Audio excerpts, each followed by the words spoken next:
Seveda je znanstveno-raziskovalno delo izredno pomembno, ampak ta drugi del, uporaba tega znanja, prenos v prakso, pa tvori tisto pravo celoto.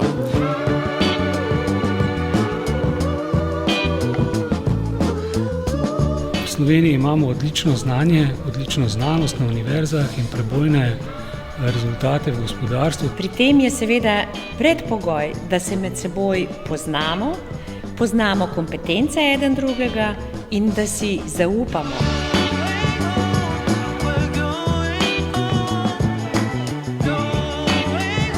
Velikokrat se zdi, da živimo na dveh različnih bregovih in dogodki, kot je bil današnji, so izredno pomembni, da se začnemo med sabo razumeti, da začnemo razumeti jezik enega drugega.